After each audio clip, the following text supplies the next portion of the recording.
படிக்கிறதுக்காக ஒரு பிளான் போடுறது உங்களுக்கு கஷ்டமாக இருந்துச்சுன்னா this video is for you. இங்கே படிக்கிறதே கஷ்டமாக இருக்குது, இதில் பிளான்லாம் வேணுமா நீங்கள் என்ன கேட்கலாம். பட் ஒரு பிளானை நம்ம போடுறதே படிக்கிறது ஈஸியாக இருக்கணுன்றதுக்காக தான். இந்த ஒரு பிளானை நீங்கள் எப்படி பார்க்கணுன்னா, ஒரு மரவெட்டி ஒரு மரத்தை வெட்டுறதை விட அந்த ஆக்ஸை போட்டு ஷார்பன் பண்ணுற டைம் தான் அதிகமாக இருக்கணும். அந்த மரத்தை வெட்டுற ப்ராசஸ் ஒரு எக்ஸாம்னு வச்சுக்கிட்டிங்கன்னா, அந்த ஆக்ஸை ஷார்பன் பண்ணுற ப்ராசஸ் இருக்குல்ல, அதுதான் எங்கள் பிளானிங். உங்கள் வாழ்க்கையை நீங்கள் என்ன படிக்கிறீங்களோ அதை பொறுத்து தான் அப்படின்னும் போது இதை பிளான் பண்ணி பண்ணுறது முக்கியமாக இல்லையா? சரி, இப்போ நான் சின்ன வயசுலேருந்து நிறைய பிளான் போட ட்ரை பண்ணியிருக்கேன். போட்டு சில வாட்டி சக்சீட் பண்ணியிருக்கேன், சில வாட்டி அப்படியே மறந்து விட்டுருக்கேன். இந்த ஸ்டிக்கி நோட்ஸு, ஃப்ளாஷ் கார்டுன்னு என்னென்னமோ சொல்லுவாங்க, எதுவுமே எனக்கு ஒர்க் ஆனது கிடையாது. நோட்டில், ஸ்கூல் டைரியிலலாம் வீட்டுக்கு போனதுக்கப்புறம் இதை பண்ணணும் அதை பண்ணணும்லாம் எழுதியிருக்கேன், ஒன்றுதையும் ஃபாலோ பண்ணது கிடையாது. But then started studying, I started being consistent, I started being disciplined. அப்புறம் கொஞ்சம் வருஷம் கழிச்சு தான் எனக்கு புரிஞ்சு, நம்ம பிளான் போடுறதை விட அந்த பிளானில் நம்ம என்ன செய்யணும்னு பிளான் பண்ணுறோம்ல, அதுதான் இன்னும் முக்கியம். சிம்பிளாக சொல்ல போனால் அந்த பிளானில் என்ன இருக்குன்றது தான் ரொம்ப முக்கியம். That is the right amount of planning without some unrealistic expectations of ourselves. எனக்கு புரியுது, நீங்கள் கோல்ஸ்லாம் செட் பண்ணுறீங்க, கன்சிஸ்டண்ட்டாக ஒர்க் பண்ணவும் ட்ரை பண்ணுறீங்க, but nothing really works out. கரெக்டாக யோசிச்சு பார்த்தா எதுவுமே நம்ம கையில் இல்லைல்ல. இதோ இந்த ஃபோன் தான் நம்மக்கிட்ட இருக்குது. நம்மள நிறைய பேருக்கு இவன் தான் மெயின் வில்லனு, பட் இவனை நம்ம ஹீரோவோட ஃப்ரெண்டாகவே மாற்றலாம். அப்போது ஹீரோ யாருன்னு கேட்குறீங்களா? நீங்கள் தான். எப்பயாச்சும் ப்ளே ஸ்டோருக்கு போயிட்டு இந்த productivity apps for learning fast இந்த மாதிரிலாம் டவுன்லோட் பண்ணிட்டு ஒரு 2 நாள் யூஸ் பண்ணிட்டு அப்படியே அது இருக்கா இல்லையானே தெரியாமல் மறந்துருக்கீங்களா? சேம், நானும் அதெல்லாம் பண்ணியிருக்கேன். நான் நினச்சேன் இந்த மாதிரி ஒரு 10 ஆப் நம்ம ஏற்றிட்டா நம்ம நல்லா படிக்க ஆரம்பிச்சிருவோம், கன்சிஸ்டண்ட்டாக இருக்க ஆரம்பிச்சிருவோன்னு. But no, I only needed 3. உண்மை என்னென்னா, நீங்கள் எவ்வளோ டூல்ஸ் யூஸ் பண்ணுறீங்க, எவ்வளோ ஆப்ஸ் யூஸ் பண்ணுறீங்கன்றதுலாம் பெரிய விஷயம் இல்லை. பட் நீங்கள் கரெக்டான ஆப்ஸை கரெக்டான வழியில் யூஸ் பண்ணால் தான் உங்களுக்கு ஹெல்ப்ஃபுல்லாக இருக்கும். பட் வெயிட் அ மினிட், அந்த ஆப்ஸ்லாம் பார்க்குறதுக்கு முன்னாடி நான் ஃபர்ஸ்ட் சில ஜென்ரலான ஸ்டெப்ஸ்லாம் சொல்கிறேன், அதெல்லாம் உங்களுக்கு டேலி ஆகுதான்னு பாருங்கள். அதுக்கப்புறம் இந்த ஆப்ஸ்லாம் பார்க்க போகலாம். நான் சொல்ல போகிற ஸ்டெப்ஸில் 5ஆவதாக ஒரு ஸ்டெப் வரும், அதான் இந்த வீடியோவோட main content. The first step is to be clear on what to study. முதல்ல உங்கள் போர்ஷன்ஸில் என்ன இருக்குதுன்னு பாருங்கள். ஸ்கூல்னால் இந்த கண்டென்ட் புக் இண்டெக்ஸில் இருக்கும், இல்லை எக்ஸாம் முன்னாடி அந்த போர்ஷன் பேப்பர்னு ஒன்று கொடுப்பாங்க. நீங்கள் காலேஜ் படிக்கிறீங்கன்னா போர்ஷன்ஸ்லாம் சேர்த்து ஒரு பிடிஎஃபே இருக்கும். நம்ம இதைத்தான் படிக்க போகிறோம் அப்படின்னு சொல்லிட்டு உங்கள் மைண்டை கொஞ்சம் ஃபிக்ஸ் பண்ணிக்கோங்க. செகண்ட் ஸ்டெப், உங்கள் கிட்ட டைம் எவ்வளோ இருக்குதுன்னு பாருங்கள். ஒரு எக்ஸாமுக்கு 10 நாள் இருக்கலாம், 20 நாள் இருக்கலாம், 1 மாதம், 2 மாதம், 3 மாதம். ஸோ எவ்வளோ டைம் உங்களுக்கு மிச்சம் இருக்கோ அதை பேஸ் பண்ணி தான் நீங்கள் ஒரு பிளானையே ஃப்ரேம் பண்ண போகிறீங்க. அதேமாரி அந்த பிளானுக்கு உள்ளே இருக்க டைம்லாம் இருக்கும்ல, எவனோ ஒருத்தன் காலையில் படிக்கிறது தான் மைண்டில் ஏறும், நைட்டில் படிக்கிறது தான் பீஸ்ஃபுல்லாக இருக்கும்லாம் சொல்லுவான். இதெல்லாம் கேட்டுக்கிட்டு நீங்கள் உங்கள் தூங்குற டைமை வேஸ்ட் பண்ணிக்காதீங்க. உங்கள் டெய்லி ரொட்டீன் அடுத்த 3 மாதத்துக்கு எப்படி இருக்கும்னு இப்போயே யோசிச்சு பார்த்துட்டு அப்புறமா இந்த பிளானை எழுதுங்க. இல்லைனா அது கண்டிப்பாக நீங்கள் ஃபாலோ பண்ண போகிறது கிடையாது. The third step is to break the work into small and actionable tasks. ஒரு மொத்த சாப்டரோட பேரை அப்படியே எழுதுறது நிறுத்துங்க. அதெல்லாம் எக்ஸாமுக்கு ஒரு நாள் முன்னாடி உட்காந்து அதை பேப்பரில் எழுதிக்கிட்டு இருப்பேன். அதுக்குன்னு நான் ஒரு மைன்யூட் டீட்டெயிலையும் அந்த பிளானில் எழுதுங்க அப்படிலாம் சொல்ல மாட்டேன். Break it down. For example, ஒரு தியரி சப்ஜெக்ட் இருக்குன்னு வச்சுக்கோங்க, ரீட் 5 pages, ரீட் 10 pages அப்படின்னு சொல்லிட்டு டைம் பொறுத்து பிரிச்சுக்கோங்க. இதே மேத்ஸு ஒரு கோடிங் அப்படின்னா 3 ப்ராப்ளம் சால்வ் பண்ணணும் அப்படின்னு எழுதி வச்சுக்கோங்க.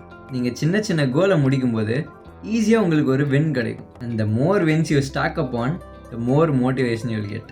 And the fourth step is to stop stressing out. நம்ம எவ்வளோ பர்ஃபெக்டாக பிளான் பண்ணாலும் அதை எக்ஸிக்யூட் பண்ணுறதுல தான் எல்லாமே இருக்குது. கரெக்டு தான், ஆனால் நீங்கள் போடுற பிளான்ஸ்லாம் உங்களை சப்போர்ட் பண்ணுமே தவிர ஸ்ட்ரெஸ் பண்ணக்கூடாது.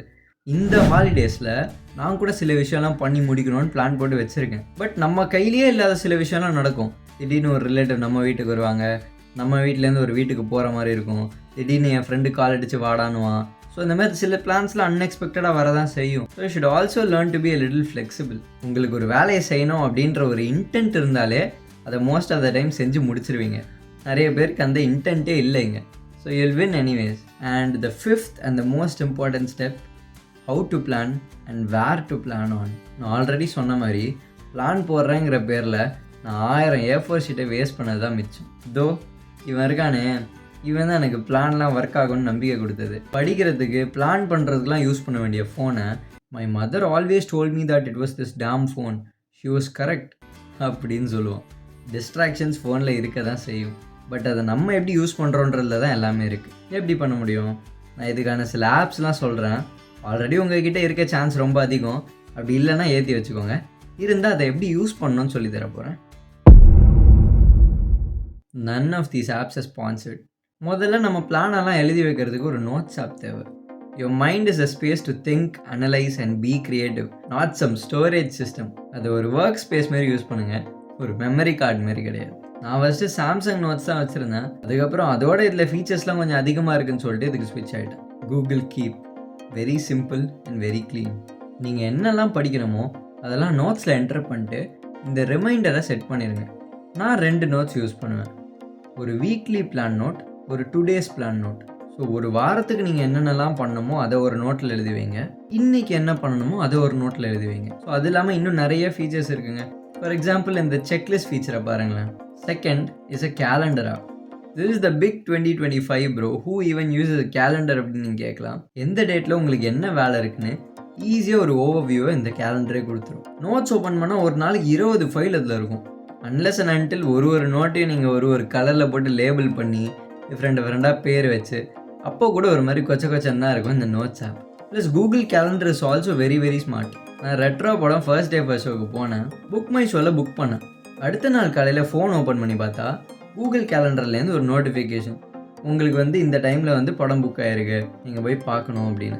அதே மாதிரி உங்களுக்கு கொடுக்குற டெட்லைன்ஸ்லாமும் இதுலேயே மார்க் பண்ணி வச்சுக்கலாம். இப்போது உங்களுக்கு புரிய வைக்கிறேன். நீங்கள் என்ன படிக்கணும்னு பிளான் பண்ணுறத கூகுள் கீப்பில் என்டர் பண்ணிக்கோங்க. நீங்கள் எப்போ படிக்கணும்னு பிளான் பண்ணுறத கூகுள் கேலண்டரில் என்டர் பண்ணிக்கோங்க. இதை சிங்க் பண்ணுறதுனால என்ன ஆகும்னா, நீங்கள் நோட்ஸில் என்டர் பண்ணது, ரிமைண்டர் வச்சது, இது எல்லாம் உங்கள் கேலண்டர்லேயும் காட்ட ஆரம்பிக்கும். ஸோ நீங்கள் நோட்ஸ் ஓப்பன் பண்ண வேண்டிய அவசியம் இருக்காது. ஜஸ்ட் கேலண்டர் ஓப்பன் பண்ணாலே போதும். அன்னன்னைக்கு நீங்கள் என்னென்ன படிக்கணுன்றதை அதுவே காட்டிடும். இது எல்லாமே சரி, பிளான் எப்படிப்பா பண்ணணும்னு நீங்கள் கேட்கலாம். நான் சொல்கிறது உங்களுக்கு லைட்டாக லேசியாக தான் இருக்கும். But the third and final step is ChatGPT. ChatGPT கிட்ட உங்கள் போர்ஷன்ஸை டெக்ஸ்ட்டாவோ பிடிஎஃபாவோ அப்லோட் பண்ணிட்டு அதையே உங்கள் கிட்டே இருக்க டைமுக்குள்ளே ஒரு டைம் டேபிள் போட்டு தர சொல்லுங்கள். அதுக்கிட்ட கிளியராக சொல்லிடுங்க, இதுதான் என்னோட டெட்லைன், இந்த டேட்டில் எனக்கு எக்ஸாம் இருக்குது, ஸோ அது வரைக்கும் எனக்கு ஒரு பிளானை போட்டு கொடுங்க. ஆர்டிஃபிஷியல் இன்டெலிஜென்ஸ்லாம் கண்டுபிடிச்சது நம்ம லைஃப் ஈஸியாகிறதுக்கு தான். ஸோ இந்த மாதிரி இடத்துல தான் நம்மளால் ப்ராப்பராக யூஸ் பண்ண முடியும். ஸோ ChatGPT உங்களுக்கு ஞாபகப்படுத்துமா? ஞாபகப்படுத்தாது. ஏன்னா அதுக்கு நீங்கள் ப்ரீமியம் வாங்கணும். ஸோ நீங்கள் என்ன பண்ணணும்னா, ChatGPT கொடுக்குற இந்த பிளான் எடுத்து அப்படியே அந்த கூகுள் கீப்பில் பேஸ்ட் பண்ணி வச்சுக்கோங்க. டைம் எல்லாம் கரெக்டாக செட் பண்ணி வச்சுக்கோங்க. And you got your plan. இந்த வீடியோலேருந்து கிடைக்கிற கீ டேக்அவே அப்படின்றது நான் ஒரே ஒரு விஷயம் தான் சொல்லுவேன். நிறைய ஆப்ஸையும் நிறைய பிளான்ஸையும் உங்கள் மைண்டில் போட்டு திணிச்சா உங்களுக்கு ஃப்ரஸ்ட்ரேஷன் தான் ஆகும். ஒரு கோலை நோக்கி நீங்கள் ஒர்க் பண்ணுறீங்கன்னா கூகுள் கேலண்டர் நிஜமாகவே ஒரு எசென்ஷியலான ஒரு ஆப். உங்கள் ஒர்க்கு, உங்கள் டெட்லைன்ஸு, உங்கள் பிளான்ஸு இதெல்லாம் பார்த்துக்க தான் இந்த ஆப்ஸ்லாம் இருக்குது. எல்லாத்தையும் உங்கள் மைண்ட்லேயே போட்டு ஸ்ட்ரெஸ் ஆகாமல், மறந்துடுவோமான்னு பயப்படாமல் இந்த சின்ன ஆப்ஸ் எல்லாம் யூஸ் பண்ண ட்ரை பண்ணுங்கள். பேப்பர்லேயும் நீங்கள் ஒரு பிளானை ஃப்ரேம் பண்ணி எழுதி ஒட்டலாம். பட் எனக்கு பர்சனலாக அது ஒர்க் ஆகலை. இந்த notes, calendar, ChatGPT I think they are just more portable. நீங்கள் கையிலேயே இந்த ஃபோனை கொண்டு போகிறீங்க, எப்பயும் உங்கள் கையிலேயே இருக்குது. அந்த ஃபோன் உங்களுக்கு ஞாபகப்படுத்துனா நீங்கள் அதை செய்கிற சான்ஸ் கொஞ்சம் அதிகம். One step a day will get you somewhere. Keep it simple and don't take these simple apps in your phone for granted. I wish you the best. Next வீடியோவில் பார்க்கலாம்.